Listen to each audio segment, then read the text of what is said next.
Programme timeline से गॾु आऊं आहियां असद मुमताज़। नाज़रीन, हुकूमत पारां इमरान खान के नाहिल करार ॾियण लाइ सुप्रीम कोर्ट में रेफरेंस दाख़िल करण जो फ़ैसिलो कयो वियो आहे। इलेक्शन कमीशन के फ़ैसिले खां पोइ अॼु वज़ीर आज़म हाउस में PDM जी जमातुनि जो इजलास थियो, उन खां पोइ इहो फ़ैसिलो कयो वियो आहे।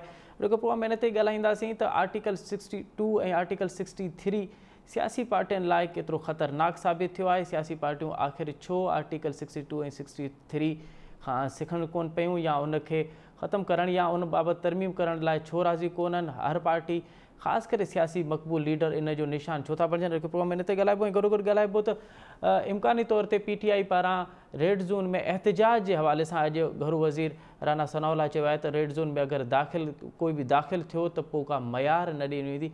हीअ छिकताण आख़िर काॾां वेंदी, इन ते बि ॻाल्हाइबो ऐं गॾो गॾु ॻाल्हाइबो त सुभाणे जो को वफ़ाक़ी काबीना जो इजलास आहे, उन में इम्कान इहो आहे त अॻूणे वज़ीर आज़म जनाब इमरान खान जो नालो ECL में पिणु शामिलु कयो वञे। हीअ जेको तमामु तर माहौल सियासी माहौल ठहे थो पियो, इहो बज़ाहिर त इन नज़र पियो अचे त इमरान खान जो घेराव तंग पियो थिए।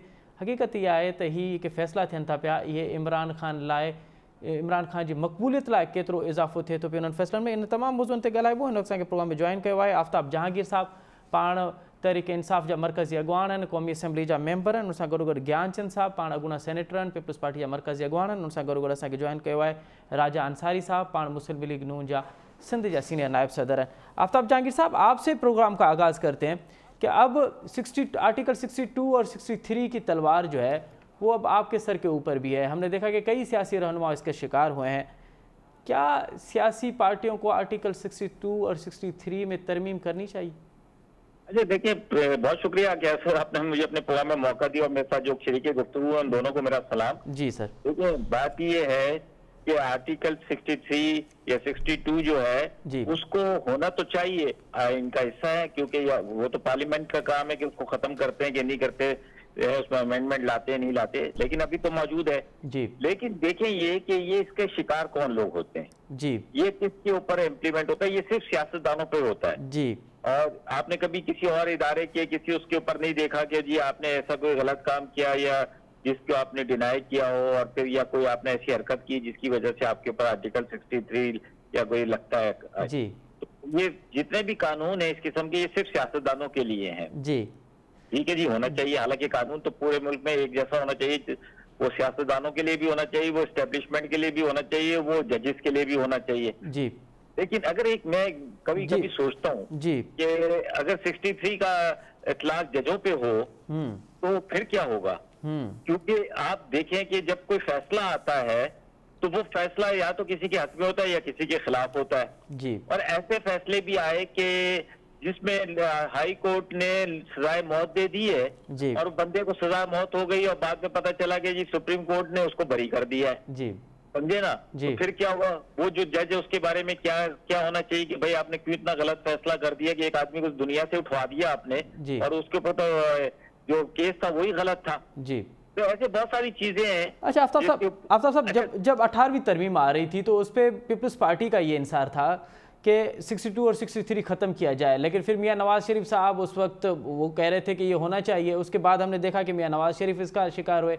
उसके बाद भी फिर सियासी पार्टियों ने ये फैसला किया कि इसको ख़त्म करना चाहिए, लेकिन फिर इमरान खान साहब बजे थे कि ये होना चाहिए। अब इमरान खान साहब जो है वो कल के फैसले के बाद अमीन और सादिक नहीं रहे बकौल इलेक्शन कमीशन के, बकौल इलेक्शन कमीशन के। आपको सुन ले मेरी बात जी। एक आदमी ये होता है कि वो हल्फन ये बात कहता है कि जी जैसे जो नवाज शरीफ का केस है उसके अंदर ये था कि जी उसने बताया नहीं, वो एक ऑलरेडी एक जगह पर नौकरी करता था, चाहे वो अपने बेटे की इदारे में करता था या किसी भी, और उसके जरिए उसके पास अकामा भी मौजूद था, लेकिन वो कहता है कि मैंने सैलरी नहीं ली जी। अब आप मुझे बताएं कि एक चीज उसको अगर वो जिक्र कर देता कि अपने इलेक्शन की उसके अंदर या अपने टैक्स रिटर्न में जिक्र कर देता कि जी मैं एक इदारे में काम करता हूँ, मैं उसका मुलाजिम हूँ, लेकिन मैं तनख्वाह नहीं लेता या लेता हूं, तो अगर उसका भी ऑडिट हो जाता है, ऐसी कोई ऐसा इशू नहीं था जी। लेकिन तो वो जब उन्होंने जब अदालत ने ये फैसला किया कि जी ये जो है, अच्छा उस वक्त हमारी हुकूमत नहीं थी जब ये अदालत ने फैसला किया है जी, तो उसने कहा कि जी आपने झूठ बोला है, लिहाजा आपके ऊपर वो चार्जेस लगते हैं। अच्छा देखिए, अब बात ये है कि जब इमरान खान की बात कर रहे हैं तो इमरान खान के ऊपर ये कह रहे हैं कि जी कि इन्होंने एक वो सर्टिफिकेट दिया है जी। और वो सर्टिफिकेट क्या होता है? वो सर्टिफिकेट ये होता है कि जो मेरी ऑडिट फर्म्स हैं, जैसे मैं भी अपने ऑडिट करवाता हूँ या टैक्स रिटर्न जमा करवाता हूँ, तो मेरी कंपनी है वो एक पूरा बनाती है और मुझे कहती है जी हमने आपका ये बनाया, हमने ऑडिट किया और ये सारी चीजें, तो वो हम क्योंकि ऑडिट फर्म जो है वो सिग्नेचर नहीं करती, वो तो सिर्फ इनिशियल करती है और उसके साथ जो कवरिंग लेटर होता है वो अमूमन उसी का होता है जो है। अब वो खान साहब ने, क्योंकि खान साहब जो है उस पार्टी के बड़े थे, हेड थे, उन्होंने उसके ऑडिट के रिपोर्ट्स के साथ अपनी सिग्नेचरी के साथ लगाया और कहा कि जी मेरी जो ऑडिट फर्म ने कहा है मैं उसको एक्सेप्ट करता हूँ, ये सही है, खत्म हो गई बात। अच्छा, अब इन्होंने कहा कि नहीं जी आपने झूठ बोला जी कि आपने वो दिया, हालांकि ये हल्फनामा नहीं है, ये एक वो लेटर है जो कि ऑडिट के लिए होता है। अगर आप उस पर इनकम टैक्स वाले अगर मुतमईन नहीं होते तो वो 10 दफा ऑडिट कर लें, उसमें क्या हर्ज है।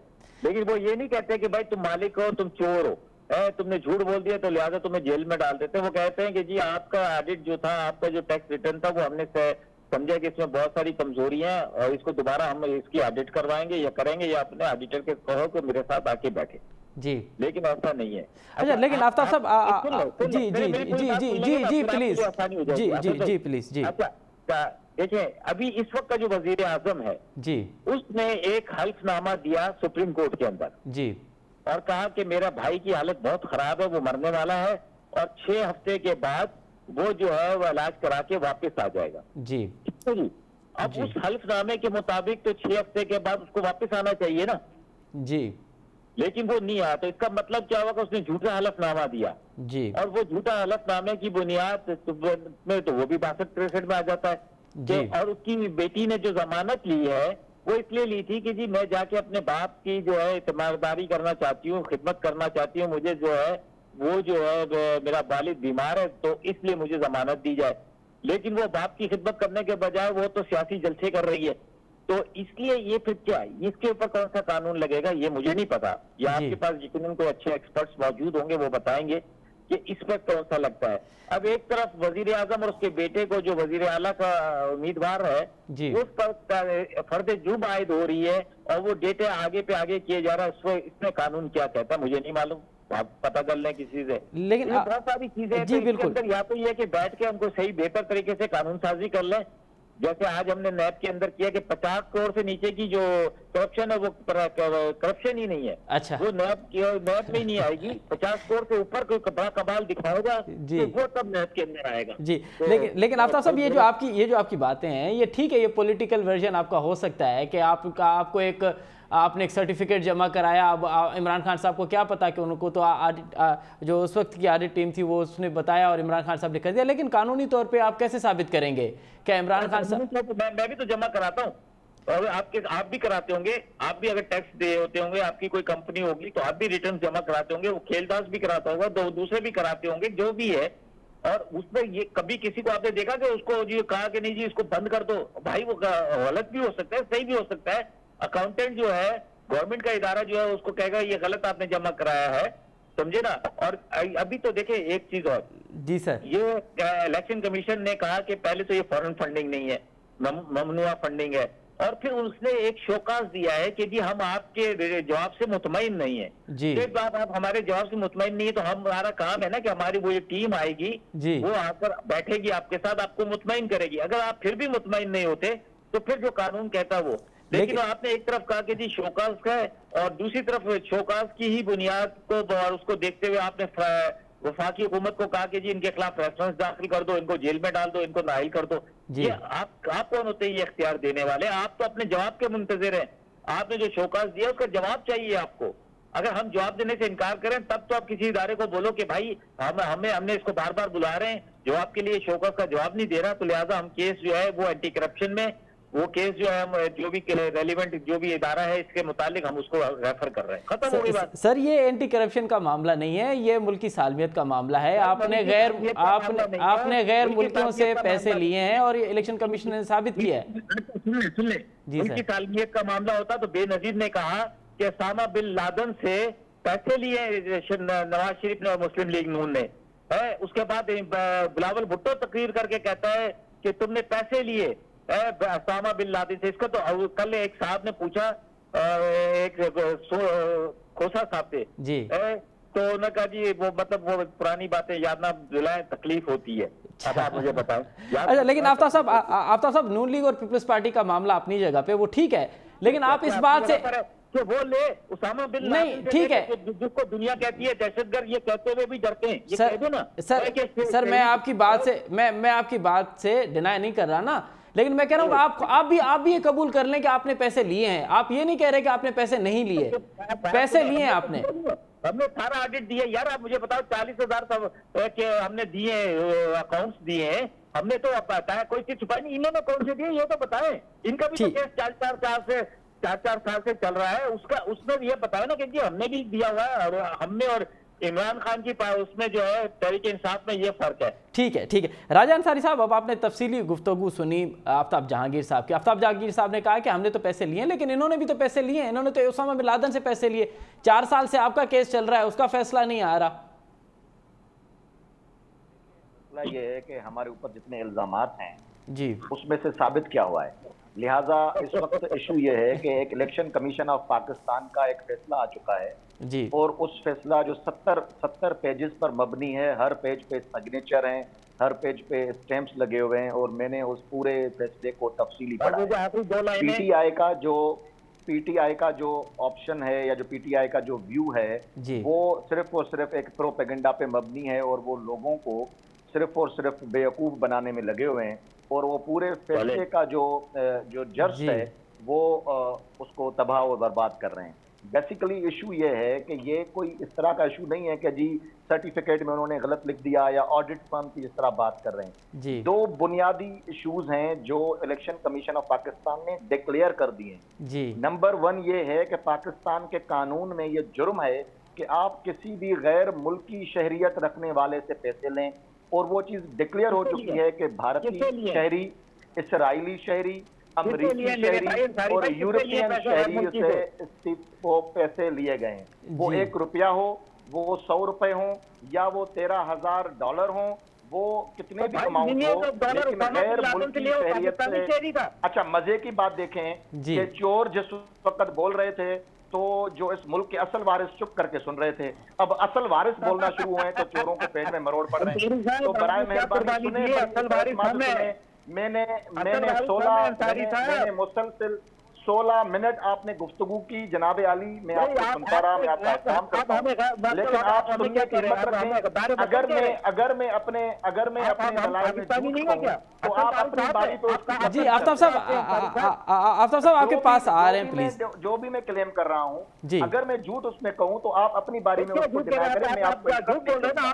अच्छा, अब क्योंकि आप पकड़े गए हैं, क्योंकि आप तारीख के सबसे बड़े डाकू साबित हुए हैं, अब आप अगले बंदे को बोलने नहीं देंगे। आफ्ताब साहब मैं आपके पास आ रहा हूं, जरा राजा जरा अंसारी साहब को कंप्लीट करने दीजिए। सर, हम सब पाकिस्तानी हैं, हम सब इस मुल्क के शहरी हैं, लेकिन समझ में नहीं आएगी। आफ्ताब साहब मैं आपकी बारी पे आ रहा हूं, जरा अंसारी साहब को कंप्लीट करने दीजिए। अंसारी साहब प्लीज। मुझे ये प्रोपेगेंडा आप अपनी तरफ पास रखें, मैं आपकी इंतहाई रेस्पेक्ट करता हूं, लेकिन एक जमहूरी मुआशरे के अंदर ये जमहूरी हक है कि मुझे बोलने दिया जाए। जी, अगर आप मुझे बोलने नहीं देंगे तो मैं खामोश हो जाता हूं। जिस तरह आपने पाकिस्तान के लोगों की जुबानबंदी, तो मैं ये फरमा रहा था कि बुनियादी तौर पर ये पाकिस्तान के कानून में जुर्म है, और वो डिक्लेयर हुआ है इस फैसले में। दूसरी बात यह है कि एक साल गलती से नहीं कि जी ऑडिट फर्म ने लिख दिया तो उन्होंने साइन कर दी। मुसलसिल 5 साल तक 16 बैंक अकाउंट छुपाए गए, और वो 16 बैंक अकाउंट जब इमरान खान की अपनी हुकूमत थी तो स्टेट बैंक ऑफ पाकिस्तान ने रिपोर्ट पेश की इलेक्शन कमीशन ऑफ पाकिस्तान में कि ये 16 बैंक अकाउंट पीटीआई के नाम पर हैं, और पीटीआई के फिला लोग इसको ऑपरेट करते रहे। वो कौन थे? वो था असद केसर जो उनको ऑपरेट करता था, वो था इमरान इस्माइल जो इनको ऑपरेट करता था, वो था शाह फरमान जो इनको ऑपरेट करता था। उसके बदले में एक को स्पीकर बनाया गया, दूसरे को गवर्नर सिंध बनाया गया, तीसरे को गवर्नर केपीके बनाया गया, और बहुत से नाम हैं जिनको नवाजा गया। तो वो कौन शख्स था जो प्राइम मिनिस्टर हाउस में बैठ के डीजी एफआईए को कहता था कि आरिफ नकवी पे हाथ हल्का रखो, उससे 87 अरब रुपए नहीं निकलवाओ? वो कौन शख्स था जिसने अभी हाल ही इंटरव्यू में कहा कि आरिफ नकवी थोड़ी सी जो है वो मनी लॉन्ड्रिंग कर रहा था तो कौन सी बुराई हो जाए? तो भाई मसला ये है इनका कि जब कोई कानून इनके खिलाफ हो तो वो कहते हैं कि फौरन इस कानून को तब्दील हो जाना चाहिए, क्योंकि ये कानून सिर्फ सियासतदानों के ऊपर है। लेकिन वही कानून जब इनके सियासी मुखालिफिन को खिलाफ इस्तेमाल होता है तो ये उसकी तारीफ करते हैं। अभी मौसूफ फरमा रहे थे कि किसी जज भाई क्या काजी फायद ईसा आपसे भूल गया, वो अपने एक एक बैंक अकाउंट, एक एक जो एफबीआर के अंदर उन्होंने टैक्स रिटर्न फाइल किए, उनकी बेगम साहिबा हाथ में स्टिक लेकर इस उम्र में सफाई देती रही और वो सफाई देती रही। काजी फायद ईसा का जो कानून की खिलाफ वर्जी की, आइन की खिलाफ वर्जी की, और उसके बाद जब अदलिया ने कहा कि आप लोग आइन शिकन हैं, आइन के खिलाफ काम करने के मुर्तकिब हुए, तो फिर आप आज उन्हीं इदारों के पीछे छुप रहे हैं। तो मैं आपसे सिर्फ एक ही बात करूंगा कि ये जो फैसला इलेक्शन कमीशन ऑफ पाकिस्तान का आया है, ये एक किसी बदनीयती पर मबनी नहीं है, मुसलसल 7 साल की इंक्वायरी के ऊपर मबनी है, और इसमें साबित हो चुका है कि पीटीआई ने और उसके सरबराह ने 2 जुर्म किए हैं। एक, उन्होंने बैंक अकाउंट छुपाए हैं, दूसरा उन्होंने गलत बयानी की है और फॉरेन फंडिंग के हवाले से गैर मुल्की शहरियत रखने वाले लोगों से फंडिंग ली है, जो कि जुर्म है। ठीक है। अच्छा, ये आफ्ताब जहांगीर साहब, ये जो आरिफ नकवी वाला मामला है, ये तो 2012-2013 से उन्होंने पीटीआई को फंड देना शुरू किया और 2018 में उनके खिलाफ कार्रवाई हुई, लेकिन 2019 में भी हम देखते हैं कि वो आपकी मीटिंग्स में मौजूद थे, इवन वजीर आजम हाउस तक वो मौजूद थे। तो आपको इस बात का अंदाजा नहीं था कि ये बंदा जो है वो कितना कहां इसकी करप्शन मुलविस है? अच्छा, वो आपने कभी उससे पूछा कि नवाज शरीफ का दोस्ती थी या नहीं थी, उसकी जरदारी साहब के साथ दोस्ती थी या नहीं थी? और भाई, मेरे यहाँ जो कारोबारी लोग होते हैं या जो बिजनेसमैन होते हैं, उनके ताल्लुकात सबके साथ होते हैं, समझे ना। लेकिन एक चीज है, जब आप एक कर रहे हैं तो इसका तो उसने तो अभी बताया कि मैंने किस किस को दूसरी जगह पे भी हेल्प की है, तो ये एक बात अलग है अपनी जगह पर। मैं सिर्फ ये बात पूछना चाह रहा हूँ, मैं कोई नहीं, आप जो मर्जी कानून जो रास्ता अपना अख्तियार करें, हमें कबूल है, हम पाकिस्तानी हैं, हम कानून की पासदारी करेंगे। कानून हमें कहेगा कि आपको जेल डालते हैं, हमें कबूल है भाई, अगर हमने जुर्म किया तो हम जेल जाने के लिए तैयार हैं। अगर कानून कहता है कि जी, अदालतें कहती है कि जी आप नाइल हैं, तो हम बिल्कुल कहेंगे जी नाइल हैं, जाहिर बात है कि अदालतों ने कहा है। लेकिन इंसाफ की बात यह है कि अब आप कहें कि जी 4 साल हो गए हमारा भी, अब आप डेली बेसिस पे स्क्रूटनी करके, ताकि पार्टियों का पता चल जाए कि पीपल्स पार्टी के अंदर क्या गड़बड़ है, उस पर क्लियर कर दे। और नून लीग की क्या है, मौलाना फजल रहमान की कौन सा एक जराए आमदनी है जिसकी बुनियाद पर वो ये सारा कुछ सिलसिला करते हैं, वो कहाँ से फंड आते हैं, कैसे आते हैं, लीबिया से किसने फंड लिए, फलानी जगह पे, ये तो बहुत सारे मसाइल हैं जिनके ऊपर अच्छा हुआ है कि ये खुल गया है। अब अदालत में जाएगा, अदालत के अंदर इसको चलाया जाएगा, देखा जाएगा क्या होता है क्या नहीं होता। लेकिन एक बात मैं आपको बता दूं कि हमने तो सब कुछ बताया, ये नहीं बता पाएंगे, ये मेरी बात आप याद रखिएगा जी, ये नहीं बताएंगे, ये नहीं बता सकेंगे मकसूद चपरासी के 5 अरब रुपए अकाउंट में कैसे आए और वो इस मुल्क से कैसे गया, वो कैसे मर गया, ये नहीं बता सकते। ये ठीक है, इसी तरह वो कैप्टन रिजवान, डॉक्टर रिजवान जो है वो कैसे अचानक मर गया, ये नहीं बता सकते। चले आफ्ताब साहब, ये तो लोगों की उठा रहे हैं, लेकिन जो है ना सबूत वो नहीं मिटते, पीछे चलते। बैंकों ने, पाकिस्तानी बैंकों ने बताया कि जी इसके अकाउंट में इतने पैसे आए, वो जो है फलाने के अकाउंट में, फालूदे वाले के, पकोड़े वाले के, पंचर वाले के, ये सारे बैंक को खत्म कर देंगे, इलेक्शन खत्म कर देंगे, तुमने झूठ क्यों बोला है। ठीक है। अच्छा आफ्ताब साहब, अब ये तो माजी के किस्से रहे, अब हम आगे बढ़ते हैं। कल वफाकी हुकूमत की काबीना, कल वफाकी काबीना का इजलास होगा और इम्कानी तौर पे इमरान खान को गिरफ्तारियां ECL में उसका नाम डाले जाने का इम्कान है। एक तो आप इस पे कि अगर आपके खिलाफ कोई वफाकी हुकूमत कार्रवाई करती है तो फिर आपकी हिकमत अमली क्या आपने अब तक बनाई है?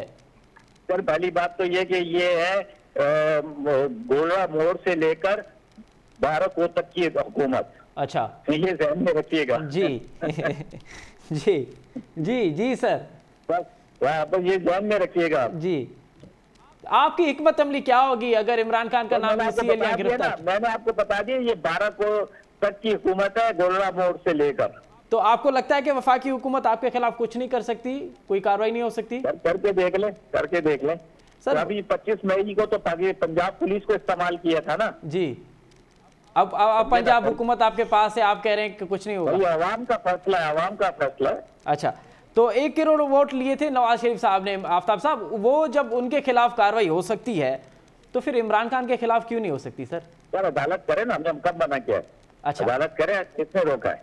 ठीक है, ठीक है। राजा अंसारी साहब, हाँ तव्हां तफ़सीली ॿुधो आफ्ताब जहांगीर साहब के। आफ्ताब जहांगीर साहब तो चए ही तो 12 को जी हुकूमत है, छा करे सघंदा? कुछ कोन करे सघंदा। 12 को जी इलेक्शन जेकॾहिं हुकूमत हुजे हा त कल शहबाज शरीफ साहब बलूचिस्तान जे संगलाख पहाड़नि में उतां जे मासूम माण्हुनि खे रिलीफ पहुचाया, या अॼु उनजी जेका टीम आहे उहा बदीन ऐं सरपारकर ऐं ॿियनि एरियाज़ में वञी विज़िट करे आया, ऐं सुभाणे उहा दादू ऐं कंबर शहदादकोट विज़िट पई करे।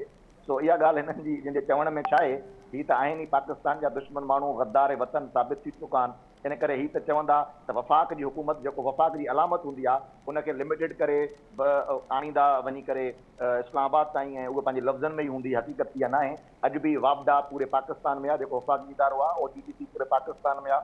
वफ़ाक़ इन करे इहा ॻाल्हियूं त ॿाहिराणियूं ॻाल्हियूं आहिनि, पर बेसिकली जेको अॼु पाकिस्तान जो माण्हू अॼु सम्झी चुको आहे, उहो उनखे इहा ॻाल्हि हाणे सम्झ में अची वई आहे त इमरान ख़ान हाणे चोर साबित थी चुको आहे, वॾो धाड़ेल साबित थी चुको आहे, ऐं पंहिंजे उन्हनि पैसनि खे बचाइण लाइ ऐं पंहिंजो जेको कूड़ आहे, कूड़ जी सियासत आहे ऐं मुल्क खे तबाह करण जी जेका सियासत आहे, उन शइ खे बचाइण जे लाइ हाणे हू रोडनि ते पाकिस्तान जे आम मासूम माण्हुनि खे कढी रहियो आहे ऐं कोशिश करे रहियो आहे। राजा अंसारी साहब, इहो न आहे त अव्हां हिन वक़्त ताईं जेको कुझु कयो आहे इमरान खान जे ख़िलाफ़, उन ते इमरान खान खे ॼण बूस्टअप कयो आहे, उनजे सियासी उनजो जेको उनजी जेका शोहरत आहे, उनजी जेका मक़बूलियत आहे, उन में त इज़ाफ़ो थियो आहे। अव्हां उनखे हुकूमत में जंहिं तरीक़े सां जंहिं तरीक़े सां ॿाहिरि कढियो, उन खां पोइ हू पंजाब में जिते अव्हां जी हुकूमत हुई, वफ़ाक़ी हुकूमत अव्हां जी हुई, इदारा अव्हां वटि हुया, अव्हां जा गढ़ लाहौर मां हू जॾहिं सीट कढी थो वञे, न सिर्फ़ु सीट कढे थो वञे बल्कि 15 सीटूं बाई इलेक्शन में कढी थो वञे।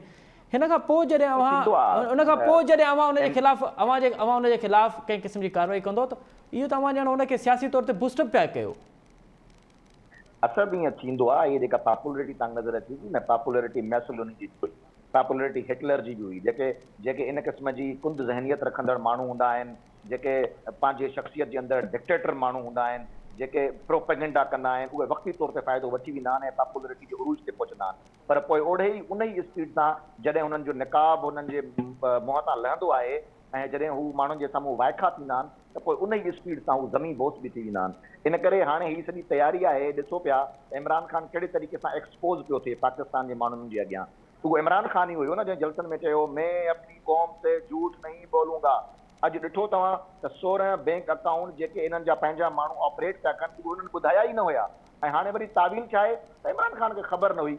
इहो जुर्म आहे। सुभाणे जेकॾहिं इन प्रिंसिपल खे मञे वरितो तव्हां, सुभाणे कातिल चवंदो त मूंखे ख़बर ई न हुई त क़त्ल करणु जुर्म थींदो आहे, सुभाणे चोर चवंदो मूंखे ख़बर ई न हुई त चोरी करणु जुर्म थींदो आहे। त इमरान खान जे पंहिंजी सॼी उमिरि 2 शयूं चयूं। हुन चयो त हिन मुल्क में ॿ कानून आहिनि, हिकिड़ो ग़रीब जे लाइ उनखे इंसाफ़ न आहे ऐं अमीर लाइ इंसाफ़ आहे। अॼु ॾिसो था त इमरान खान साॻे ई कसवटी ते बीठो आहे त इमरान खान खे त कोर्टूं जॾहिं वञे थियूं त चीफ जस्टिस साहब बि चवे थो त उस बेचारे को पता नहीं होगा, उस तक सुप्रीम कोर्ट का आर्डर नहीं पहुंचा होगा। ऐं ग़रीब माण्हूअ खे जेकॾहिं को आर्डर वञे थो उनखे भले रिसीव बि न थिए त बि उनजे ख़िलाफ़ एडवर्स आर्डर थी वञनि था। इन करे इहे जेके 2 क़िस्म जा कानून आहिनि इनखे ख़तमु कबो इंशाअल्लाह, ऐं पाकिस्तान इंशाअल्लाह तरक़ी कंदो। अच्छा राजा, ईअं नाहे त जॾहिं इमरान खान जी हुकूमत हुई, असां कुझु महीना अॻु में ई ॾिसूं था पिया त 11 जमातुनि जो इतिहाद हो PDM, उन खां पोइ पीपल्स पार्टी एॾी वॾी पार्टी आहे, नून लीग एॾी वॾी पार्टी आहे, उन बावजूदि इमरान खान खे कोई टफ टाइम असां नज़र न आयो असांखे त कंहिं वॾी कंहिं अपोज़िशन को उनखे टफ टाइम ॾिनो। हिकिड़ो अकेलो इमरान खान आहे ऐं 11 जमातनि जी हुकूमत आहे हिन वक़्तु, एॾो उन स्ट्रॉन्ग टफ टाइम ॾिनो आहे अव्हांखे जो अव्हां फ़ैसिला नथा करे सघो त अव्हांखे छा करणु घुरिजे? ॾिसो, असां 2 शयूं आहिनि। हिकु त असां जेतिरियूं बि जमातूं आहियूं सभु जमहूरी जमातूं आहियूं, असां गैर आइनी गैर कानूनी क़दम न खणंदासीं। असां मां कंहिं बि माण्हूअ FIA जे DG खे घुराए करे कोन चयो आहे त इमरान खान खे टफ टाइम ॾे। इमरान खान हुयो जेको घुराए करे चवंदो हो त इसके नवाज शरीफ के खिलाफ, उसकी बेटी के खिलाफ, शहबाज के खिलाफ, उसके बेटे के खिलाफ केस बनाओ। बशीर मेमन साहब जा इंटरव्यू सभिनी जे साम्हूं आहिनि। त इन करे असां गैर आइनी गैर कानूनी ऐं एक्स्ट्रा जुडिशियल क़िस्म जा वञी करे इक़दामात न खणंदासीं। असां जमहूरी माण्हू आहियूं, असांखे जमहूरियत जे अंदरि रही करे आइन ऐं कानून जे ज़ाब्तनि में रही करे कार्रवायूं करणियूं आहिनि, उहे असां कंदासीं। बाक़ी जंहिं तरीक़े सां इमरान खान सभिनी खे टफ टाइम ॾिनो हुयो, उहो आइन जे दायरे ऐं कानून जे दायरे में वेही करे कोन ॾिनो। उन 3 क़िस्म जा एम्पायर पाण सां गॾु मिलाया। उन खां पोइ ऑफिसरनि खे घुराए करे प्राइम मिनिस्टर हाउस में तंबीह कई वेंदी हुई, उन्हनि खे ब्लैकमेल कयो वेंदो हुयो, उन्हनि जे ॿारनि जा वीडियोज़ उन्हनि खे ॾेखारिया वेंदा हुया ऐं पोइ उन्हनि खे उहे सभु शयूं ॾेखारे करे ख़िलाफ़ कार्रवाई कई वेंदी। तव्हां ॾिठो त चेयरमैन नेब जंहिंजे ख़िलाफ़ हिकिड़ी पाकिस्तान जी मासूम औरत प्राइम मिनिस्टर खे शिकायत कई ऐं उहो वीडियो प्राइम मिनिस्टर खे मोकिली, जेके खुफ़िया ऐं सीक्रेट वीडियो हुया, प्राइम मिनिस्टर उन्हनि वीडियोज़ खे चेयरमैन नेब खे ब्लैकमेल करण लाइ इस्तेमालु कयो ऐं उहे वीडियो ॾेखारे करे चेयरमैन नेब खे चयईं तुंहिंजे ख़िलाफ़ रेफरेंस मोकिलींदासीं, न त तूं असांजे मुखालिफ़नि खे नेब जे केसनि जे अंदरि फासाए। ऐं पोइ हुन चेयरमैन नेब सॼो टेन्योर इमरान खान जो पपट थी करे गुज़ारियो। अॼु उहो चेयरमैन नेब PSC जे असाम्हूं पेश थियण जे लाइ तयारु न आहे, जिते जंहिं पाकिस्तान जे सुप्रीम इदारे पार्लियामेंट जे अॻियां सभु सिरबनगू आहिनि, उते हिकिड़ो माण्हू जेको इमरान खान जो पपट रहियो आहे, उहो चवे थो त आउं कोन वेंदुसि ऐं अदालतुनि जे पोयां लिखे पियो। त इहे सभु ॻाल्हियूं सभिनी जे साम्हूं आहिनि। न पर इहा बि हक़ीक़त आहे त हिन वक़्तु ताईं अवां इमरान खान जे ख़िलाफ़ को वॾो को करप्शन जो स्कैंडल नायो खणी आया, त इहा का उनजी शफ़ाफ़ियत। इमरान खान पंहिंजे ख़िलाफ़ खणी आयो आहे। इमरान खान जेको हाणे इलेक्शन कमीशन ऑफ पाकिस्तान जो 70 पेजिस ते मबनी फ़ैसिलो आयो आहे, उहो छा थो ॿुधाए ऐं फाइनेंशियल टाइम्स में जेको आयो उहो छा थो ॿुधाए। इमरान खान करप्शन जो ख़ुदि तमामु वॾो हिकिड़ो नेकेड क़िस्म जी हिकिड़ी माफ़िया आहे जेका करप्शन करे पई ऐं अॼु हुन पाण एडमिट करे छॾियूं आहिनि सभु शयूं ऐं हाणे ॾिसजो त हुनजे ख़िलाफ़ केॾियूं सख़्तु कार्रवायूं थींदियूं। अच्छा, अवां सख़्तु कार्रवाइयुनि जी ॻाल्हि पिया कयो, त ईअं न आहे त अवां जी ख़ुदि जेका वफ़ाक़ी हुकूमत आहे, हिकु त अवां वटि हाणे बकौल आफ्ताब जहांगीर साहब जे तो 12 को जी हुकूमत आहे, उहा बि फ़क़ति 2 वोटनि ते बीठी आहे। PTI काफ लीग जेका आहे उहा विरहायल आहे ऐं काफ लीग जा हिकु 2 वोट आहिनि उहे हाणे ख़ुदि कंट्रोवर्शियल थी विया आहिनि, त अवां जी ख़ुदि जी हुकूमत जेका आहे उहा कमज़ोर आहे। राजा, मां इन ते अवां खां कमेंट ज़रूरु वठंदुसि, पर ज्ञानचंद साहब सां असांजो राब्तो बहाल थियो आहे। ज्ञानचंद साहब, इहो ॿुधाइजो त हीउ जेको कुझु माहौल जुड़े थो पियो इमरान खान जे ख़िलाफ़ या इमरान खान जी फेवर में, ईअं नथो लॻे त बज़ाहिर अवां जेके इत्तेहादी आहियो, हुकूमती इत्तेहादी आहियो, उहो इमरान खान जे ख़िलाफ़ कार्रवाई करणु वञो पिया, पर लॻे ईअं थो पियो त इहे सभु जो सभु ॼण इमरान खान जी फेवर में पियो थिए, ॼण इमरान खान खे सियासी तौर ते बूस्टअप पियो मिले। अलाए जेकॾहिं कंहिं बुछड़ाई सां बूस्टअप मिले थो ॿी ॻाल्हि आहे। इमरान खान चोर साबित थियो आहे, इमरान खान पूरो साबित थियो आहे।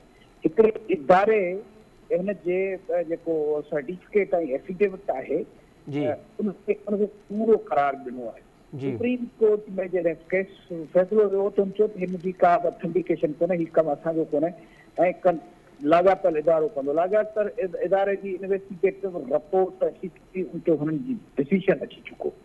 सो हीउ नाहिल त हुई थियणो आहे, पर हीअ जेका मनी लॉन्ड्रिंग करे जी ॻाल्हि आहे त उन मनी लॉन्ड्रिंग जो हिननि ते केस थियणु खपे न। फॉरेन कंट्रीज़ खां, फॉरेन कंपनीज़ खां कहिड़े पैसा वठण के पॉलिटिक्स में इस्तेमालु कया आहिनि। हिकिड़ो त पंहिंजे ॿाहिरिनि कंपनियुनि खां गैर कानूनी कमु कयो आहे, जेको इन नमूने सां पैसा वरिता आहिनि। ॿिए पासे अञा मामला जेके पैसा इस्पताल जे नाले ते आया आहिनि, शौकत खान जे नाले ते आहिनि, उन्हनि में कहिड़ियूं ख़ुर्द बुर्द थियूं आहिनि। तो हिकिड़ा वॾा सिलसिला आहिनि जेके किथे फाइनेंशियल जेको रिपोर्ट आहे टाइम्स जी लंडन जी, उन में पधरा थिया आहिनि।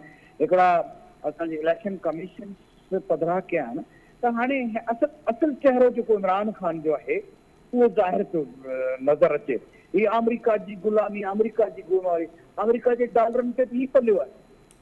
जी, इहे सभु शयूं हिन जो जेको बकरू चेहरो उहो साम्हूं अचण थो थिए, उन सां नालो हुनजो अचे थो, त हू जेको पाण चवंदा आहियूं त बद न सही बदनाम सही, बद बि आहे बदनाम बि आहे। जी, लेकिन ज्ञान से सब एक मशहूर थे तो जी त इहा मशहूरी इनखे न हुजे। ऐं सम्झो त हिन मुल्क जो माण्हू को बि निकाल खे फॉलोअर जेके आहिनि उहे हाणे ठीकु आहे। अच्छा ज्ञान से साहब, हे को फंड वारो मामलो आहे, तो सभु सियासी पार्टियूं फंड जनरेट कंदियूं आहिनि, अवां बि कंदा आहियो, नून लीग बि कंदी आहे, ॿियूं सियासी पार्टियूं बि फंड जनरेट कंदियूं आहिनि, पर अवां त इन खां अॻु में उसामा बिन लादन खां पैसा वठण जो नवाज़ शरीफ़ ते इल्ज़ाम लॻाए चुका आहियो, त पोइ नवाज़ शरीफ़ ऐं हाणे इमरान खान में फ़र्क़ु कहिड़ो रहियो आहे? ॾिसो, ॻाल्हि इहा आहे त इहा ई ॻाल्हि आहे त उहे जंहिंखे गैर कानूनी तरह सां फंडिंग थिए थी, जंहिं कंहिंजो बि मैंडेट चोराए थो वञे, पीपुल्स पार्टी जो त मौक़िफ़ इहो रहियो आहे न त असीं चाहियूं था त जमहूरियत हुजे, पीपुल्स पार्टी जी हुकूमत हुजे पर पीपुल्स पार्टी जी हुकूमत लाज़मी न आहे, जमहूरियत लाज़मी आहे, माण्हुनि खे वोट जो हक़ ॾिनो वञे। तव्हां हिकिड़नि खे खीसा भरे बैगूं भरे बैंकूं खोले था छॾियो त पैसनि जूं, ॿियनि खे पंहिंजे फंडिंग सोर्सिस ते इलेक्शनूं उड़ाईंदो, उनजे नतीजे में फ़र्क़ु त थींदो न। पर असां हुन पुराणा जेके चिठा आहिनि उहो खोलण जे बदिरां ही जेको सॼो ॾींहुं चोर डाकू खां सवाइ ॿी हिकु ॻाल्हि थी कहिड़ी आहे, उहो पाण चोर साबित थियो। चोर मचाए शोर उहो फिट बीहे थो इमरान ख़ान खे। इमरान ख़ान नालो ई चोरी जो आहे, इमरान ख़ान नालो ई कूड़ जो आहे, इमरान ख़ान नालो ई फ्रॉड जो आहे। उहे शयूं असीं नथा कयूं। इहा इलेक्शन कमीशन आहे जेका बाख्तियार इदारो आहे, एग्ज़ेक्टिव इदारो आहे, उन रिपोर्ट ॾिनी आहे ऐं सूबो ॾिनी आहे। इमरान ख़ान फांसी चुको आहे ऐं उनजे निकिरण जो हिन मां को बि रस्तो बचियो कोन्हे। अच्छा ज्ञानचंद साहब, हाणे आर्टिकल 62 ऐं 63 जेका आहे उहा हिन वक़्तु त बज़ाहिर असांखे इहो नज़र अचे पियो त इमरान ख़ान जे मथां हुनजी हिकिड़ी तलवार आहे आर्टिकल 62 ऐं 63 जी। अवां सियासी माण्हू आहियो ऐं हिन आर्टिकल जो वधि खां वधि शिकार सियासी माण्हू थिया आहिनि, तव्हां सम्झो पिया त हिन वक़्तु बि सियासी माण्हुनि खे उहो पोटेंशियल हुजणु घुरिजे त आर्टिकल 62 ऐं 63 में तरमीम करणु घुरिजे, इनखे सियासी तौर ते इस्तेमालु न करणु घुरिजे?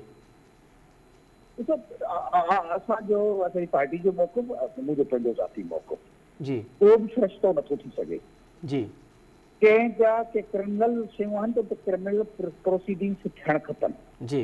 तव्हां सादिक अमीन केरु थींदा आहियो छा कंहिंखे सादिक अमीन जो सर्टिफिकेट ॾियण वारा? सही। उहो माण्हू जंहिं हिसाब सां हिकिड़ो कूड़ ॻाल्हायो था सादिक अमीन नसार खे तव्हांखे नाहिल करे छॾियो। सही। ही हिकिड़ो कॉन्स्टिट्यूशन जे अंदरि ॿी ग़लती थी आहे जंहिंमें असां कंहिं माण्हू खे फ़रिश्ते तौरु पेश करण जे लाइ चयो आहे, उहो फ़रिश्तो कोन थो थी सघे। सो न उहो जज थी सघे थो जिन अॻे हिन ते फ़ैसिला ॾिना आहिनि, न कोई माण्हू थी सघे थो जेको पार्लियामेंट जो मेंबर थींदो। तो उनजे करे इहो आर्टिकल ठीकु न आहे। इहो आर्टिकल ठीकु न आहे, हिन में तरमीम थियणु घुरिजे। लाडलो त हुन में अचे न, हेसि ताईं त मौजूदु आहे न। लाडले जो हिसाब किताब इन्हनि कानूननि ते थियणु खपे, छाकाणि त हिन जूं फरमाइशूं रहियूं आहिनि त ही आर्टिकल हिन में बरक़रार थियण हुजणु खपनि ऐं इहे भली मूं ते बि लागू थियनि। हाणे लागू थियण था वञनि त हिनखे डिमांड करणु खपे मूं ते लागू कयो। अच्छा, पर हिनखे शर्म हयात नाले त इमरान ख़ान खे त का शइ आहे कोन को, न त हिन खां अॻु में सभिनी वतन था रिज़ाइन ॾिया, क़बूल करे आहे त मूंखां ग़लतियूं थियूं आहिनि जी। बहरहाल बाबू अॻिते वधंदो ऐं ही फासी चुको आहे। अच्छा, प्रोसीडिंग अॻिते वधंदियूं त इमरान ख़ान जे घबराइण जा बि अची विया। अच्छा ठीकु आहे राजा अंसारी, हाणे अवां सियासी माण्हू त आयो ई आहियो, गॾोगॾु अवां कानूनदान बि आहियो। अवां नथा सम्झो त अगरि कंहिं हिकिड़े माण्हू जी ग़लती आहे, अगरि हुन नादानी में ग़लती कई आहे या दानिस्ताना तौर ते हुन ग़लती कई आहे, त सॼी जी सॼी पार्टी ते पाबंदी न लॻणु घुरिजे। उन सां जेके ॿिया सियासी कारकुन आहिनि, जेके ॿिया सियासी माण्हू आहिनि, उन्हनि जा सियासी राइट्स बि मजरू थियनि था पिया। त सियासी पार्टियुनि ते हाणे पाबंदी वारो दौरु ख़तमु थी चुको आहे, हाणे अॻिते वधण जो दौरु आहे। हुकूमत खे बि खपे त उहो मेच्योरिटी जो मुज़ाहिरो करे। बीइंग अ सियासी वर्कर, असां कॾहिं बि न चाहींदासीं त कंहिं बि पाकिस्तान जी सियासी जमात ते पाबंदी लॻी वञे ऐं उहा इलेक्शन में हिसो ई न वठी सघे ऐं अकेले सिर असां मैदान में बीहूं जी। इहा साॻी शइ असां सम्झूं था त ज़रूरु हिन मुल्क जे सभिनी माण्हुनि खे, सभिनी स्टेक होल्डरनि खे सोचणु घुरिजे त मियां नवाज़ शरीफ़ खे जंहिं साज़िश जे ज़रिए हिन सियासत खां ॿाहिरि रखियो वियो आहे, नवाज़ शरीफ़ को मुल्क दुश्मन माण्हू न आहे। नवाज़ शरीफ़ जे मथां जेको इल्ज़ाम आहे या जंहिं फ़ैसिले जे अंदरि जंहिं इल्ज़ाम तहत हुनखे नाहिल करार ॾिनो वियो आहे, उहो इंतिहाई हिकिड़ो बेसलेस क़िस्म जो ऐं हिकिड़ो वीक क़िस्म जी एविडेंस ते उनखे नाहिल करार ॾिनो वियो आहे। सो उहे माण्हू जिन इहो सभु कुझु कयो, इहो तमाशो कयो, जिन जिन माण्हुनि जे चवण ते कयो, जेके माण्हू हुन में इन्वॉल्व हुया, उहे सभु माण्हू क़ौम खां माफ़ी वठनि ऐं पाकिस्तान जे माण्हुनि खां माफ़ी वठनि ऐं मियां नवाज़ शरीफ़ सां कयल ज़्यादतियुनि जो अज़ालो थियणु घुरिजे ऐं लेवल प्लेइंग फील्ड हुजे जंहिंमें सभई सियासी जमातूं ऐं सभई सियासी रहनुमा साम्हूं अचनि, उन ते कंहिं क़िस्म जी पाबंदी न हुजे ऐं इलेक्शन विढ़नि। बाक़ी ईअं कोन्ह थींदो त तव्हां इमरान ख़ान खे हिकिड़ो सुठो माहौल ॾियो ऐं नवाज़ शरीफ़ खे जेको पॉलिटिकल रिवाइवर आहे उनखे तव्हां पॉलिटिक्स खां ॿाहिरि रखो, उनजो बयानियो टीवी ते न हली सघे, उनखे तव्हां उनजी तक़रीर न हली सघे, उहो पार्टी जो सरबराह न थी सघे, उहो वज़ीर आज़म जे लाइ न आयल हुजे, उहो क़ौमी असेंबली जो इलेक्शन न विढ़ी सघे ऐं पोइ इमरान ख़ान खे चओ त तूं हाणे छो जो पाकिस्तान में जमहूरी माहौल आहे, सो इन करे तुंहिंजी पार्टी खे क़लादत नथा करार ॾियूं, इन जे बावजूदि त तूं असां सां लिकाया पार्टी जा कूड़ ॻाल्हायो, पर छो जो हाणे जमहूरी माहौल आहे त इन करे इहे शयूं बि न थियणु घुरिजनि ऐं उनखे इहो मौक़ो न ॾिजे त उहो अकेले सिर वेही करे इलेक्शन विढ़े ऐं पंहिंजे जेके मज़बूत सियासी मुखालिफ़ आहिनि उन्हनि खे अंदरि कयो वञे या उन्हनि खे उन बैटल फील्ड मां ई ॿाहिरि रखियो वञे। इन करे माहौल सभिनी जे लाइ बराबरि हुजणु घुरिजे। ठीक है। अच्छा ज्ञानचंद साहब, हाँ ये जो इलेक्शन कमीशन जो फैसलो है ये सिर्फ इमरान खान जी सियासी इमरान खान या उन जी का सियासी पार्टी है उन लाइ भी कोन्हे, अवां छा था समझो त हीअ को फैसलो है इन मां ॿियनि सियासी पार्टियुनि खे छा सिखण लाइ मिलियो आहे, कीअं पंहिंजा मामला सिधा करणु घुरिजनि? ॾिसो, असां वटि कानून ठहियल आहिनि, कानून ते अमल करण जी ज़रूरत आहे। ॿियूं पार्टियूं जेकॾहिं उन्हनि जेके फंडिंग जा मामला ज़ाहिर थिया न, जेको कानून इमरान खान ते लागू थियो ॿियनि पार्टियुनि ते बि लागू थी पियो, पर जेके करे ख़िलाफ़ आहिनि त उन ते जेको असांजे हले थो जॉइंट डायलॉग डायलॉग थियणु खपे त असांजे कानून में किथे किथे ख़िलाफ़ आहिनि जेके गैर ज़रूरी तौर ते माण्हुनि खे अफेक्ट कनि था। पर हिकनि खे तव्हां रहतो ॾियो, इमरान खान जो वारो अचे सभई कानून ज़रूरी उसूल जेके थियनि, पर इमरान खान जॾहिं हुजे त हू इंडिया जे प्राइम मिनिस्टर सां मुलाक़ात करण हथो हुजे, पर पंहिंजे क़ौमी असेंबली जे मेंबरनि खे हथ मिलाइण खां हुनखे नफ़रत थींदी हुजे, पंहिंजे पॉलिटिकल पार्टी सां ॻाल्हाइण लाइ तयारु न हुजे ऐं हू मुल्क जी हुकमरानी करणु चाहे। जेके ट्रेंड्स जेको आलूदगी जेका अख़लाक़ी आलूदगी इमरान खान हिन मुल्क में फैलाई आहे उन ते रिस्पॉन्सिबिलिटी इमरान खान ते हुजणु खपे। इमरान खान ते जेको असीं 61 जी ॻाल्हि था कयूं, आर्टिकल्स जी 62 उन्हनि 62 जी जेका ॻाल्हि था कयूं उन में इमरान खान खे मैनिफेस्टो वठी अचो, उन केतिरा कूड़ ॻाल्हाइनि, केतिरा यू टर्न्स हुन हया। इहे जेकॾहिं कॉन्स्टिट्यूशन जो उन आर्टिकल्स वञूं त इहे शयूं बि कंहिंखे नाहिल करण जे लाइ थी वञनि, उन करे असां मुखालफ़त था कयूं।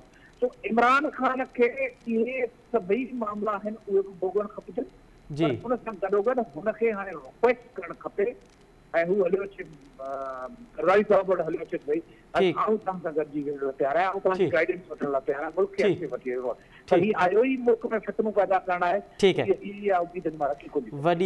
वॾी महिरबानी ज्ञानचंद साहब, राजा अंसारी साहब, आफ्ताब जहांगीर साहब, ऐं टिनि मौज़ूद महिमान जी वॾी महिरबानी। नाज़रीन, हाणे सुभाणे वफ़ाक़ी काबीना जो इजलास आहे, उन में फ़ैसिलो इम्कानी तौर ते फ़ैसिलो इहो थियणो आहे त छा इमरान खान जे इलेक्शन कमीशन जे फ़ैसिले तहत इमरान खान खे गिरफ़्तारी या उनजे ख़िलाफ़ु उनजो नालो ECL में विझण जो फ़ैसिलो थिए थो या नथो थिए। रेफरेंस जे हवाले सां अॼु हुकूमती जेके इतिहाद आहे उन इहो फ़ैसिलो कयो आहे त सुप्रीम कोर्ट में रेफरेंस दाख़िल कयो वेंदो, जंहिंमें आर्टिकल 62 ऐं 63 खे रेफरेंस बणाए इमरान खान खे नाहिल करार ॾियण लाइ रेफरेंस दाख़िल कयो वेंदो। हाणे इमरान खान नाहिल थिए थो या नथो थिए, उनजे ख़िलाफ़ु कार्रवाई थिए थी या नथी थिए, इन जो फ़ैसिलो वफ़ाक़ी हुकूमत खे करिणो आहे। इहो फ़ैसिलो कॾहिं थो थिए इहो त वक़्तु ई ॿुधाईंदो। हिते प्रोग्राम जो वक़्तु पंहिंजी पुॼाणी थो पहुचे। असद मुमताज़ रेड खे ॾींदा इजाज़त, सदाईं गॾु।